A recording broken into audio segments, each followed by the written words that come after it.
जय माता दी सभी को। नवरात्रि के 7वें दिवस की बहुत बहुत हार्दिक शुभकामनाएं सभी को।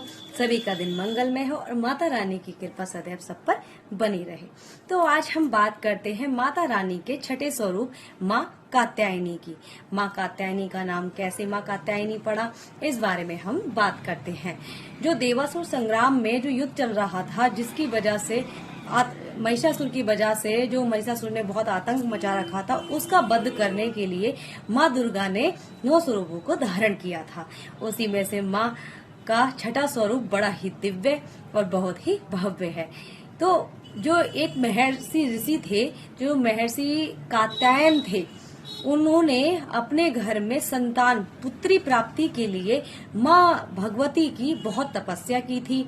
माँ भगवती की तपस्या करते हुए जो माँ भगवती उनसे प्रसन्न हुई, तब उन्होंने ये कहा कि आपको क्या वरदान चाहिए। तो महर्षि कात्यायन ने माँ भगवती से ये प्रार्थना की कि माँ, मुझे पुत्री रूप में आप संतान प्राप्ति दें।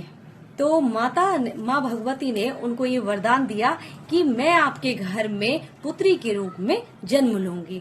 तो महर्षि कात्यायन के घर में पुत्री रूप में माँ भगवती ने जन्म लिया, जिसके कारण उनका नाम माँ कात्यायनी पड़ा। तो फिर माँ कात्यायनी की उन्होंने पूजा की। 7वीं, 8वीं और 9वीं और 10वीं में माँ कात्यायनी ने माँ दुर्गा के रूप में ही महिषासुर का वध किया था। माँ कात्यायनी का रूप बड़ा ही दिव्य और बड़ा ही अलौकिक था, बहुत तेज था उनके रूप में।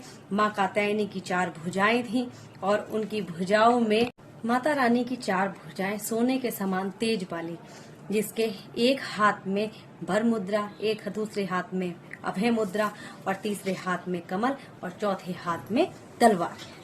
माता रानी के इस स्वरूप से हमें संतान प्राप्ति भी होती है। माता रानी की कृपा बनी रहती है। माता रानी की वंदना करनी चाहिए हमें और उनके दिखाए मार्ग पर हमें चलना चाहिए। माता रानी की कृपा सब पर बनी रहे और माता रानी का आशीर्वाद सबको मिलता रहे। तब तक के लिए सबको नवरात्रि की हार्दिक शुभकामनाएं। कल बात करेंगे माता रानी के 7वें स्वरूप और माता रानी के 8वें व्रत का दिन है।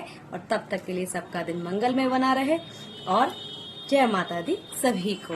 कृपया करके हमारे वीडियो को प्यार दीजिए अपना, और अपनी हमसे कोई गलती हो गई हो तो हमें क्षमा कर देना।